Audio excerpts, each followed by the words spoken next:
And we're back. This game is the second installment from the first game that I reviewed a few months ago, the Game of Fate series. Probably the fastest sequel we've gotten, especially nowadays where AAA games can last up to 5 years. This is only 3 months. As we go deeper into the series, I'm not even sure to call this a dating game moving forward, because for me it's not really the highlight of the game anymore. The price tag is also doubled this time, so does it justify its asking price? Let's talk about gameplays, or the lack thereof, dialogue choices, time dialogue choices, Yada yada yada. you know the drill. But they added a currency mechanic now, so how much does it impact the overall gameplay? A surprising amount, but like for the first half of the game, and I feel like they just deem it a hassle since later parts or the second half it feels completely forgotten as there is no other path for not having money. But if you do want to max out the favors for your companion, you need to dabble into how much money you have. But it feels half-baked literally, so they should have either doubled down or not included at all. Although for the path that is affected, I can commend them for their effort.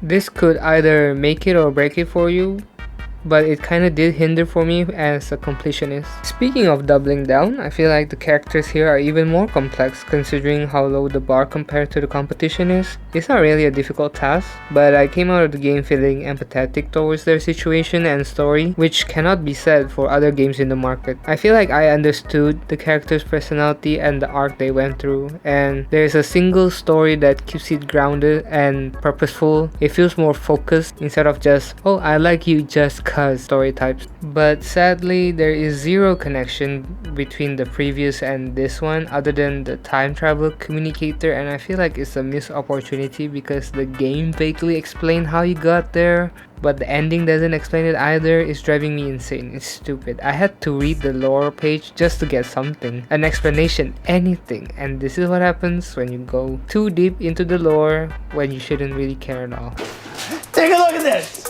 Jesus Christ, that right there is the mail. Now let's talk about the mail. Can we talk about the mail, please, Mac? I'm dying to talk about the Other than doubling down on the story, I feel like they also doubled down on the setting, the location, and costumes as it adds to the immersion. I read one of the letters written by the producer, and they said that the first scene of the game has more extras or actors in the scene than the entirety of the first game, which, now that they mention it, in retrospective, the previous game do feel like a ghost town because it just feels like a bubble of the guy and the female characters. So I was genuinely surprised with all the acting as well. It is top notch. There are some scenes where I was genuinely moved and got goosebumps. I have to give props to the game for discouraging incel behavior because you can be a total jerk in this game, and I did it to unlock the hidden endings. Oh, the things that I do for the internet. Alright, let's talk about the questionable things in the game. First of all, the English translation still not improved. The subtitles, some of them are not synchronized with the scene. Some random subtitles like to appear in random scenes and makes it confusing overall. Okay, here's the real kicker. Why is a teenager a love interest in this game? No.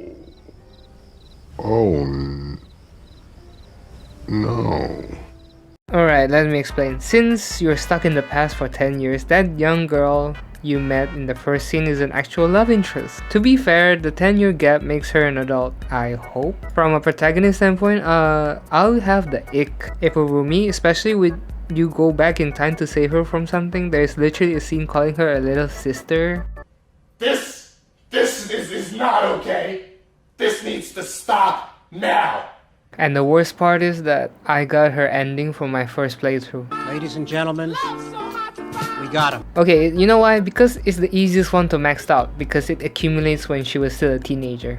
Who thought this was a good idea? Am I the insane one here? Like, am I crazy? Who thought this is okay? Why do we have the option to kiss her in one of the scenes? And it's weighing down heavy on me, and it's not okay. Why is she the only one given this option? Other people just hug, or some people just kiss in a cutscene. Why do we have the deliberate choice to kiss her? So messed up. Okay, before I go on another rant, I feel like you need to give some other actors a chance, because I feel like I've seen some of these actors before in other games. It makes it feel like the talent pool is very small.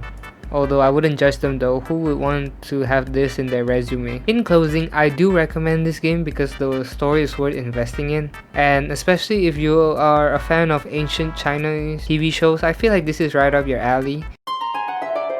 to find ways to improve my Mandarin, but I don't like drama or those ancient dynasty type drama.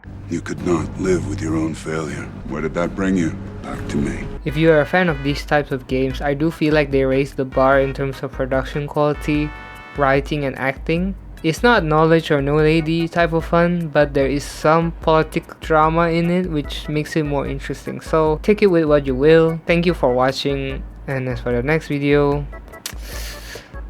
I don't know yet.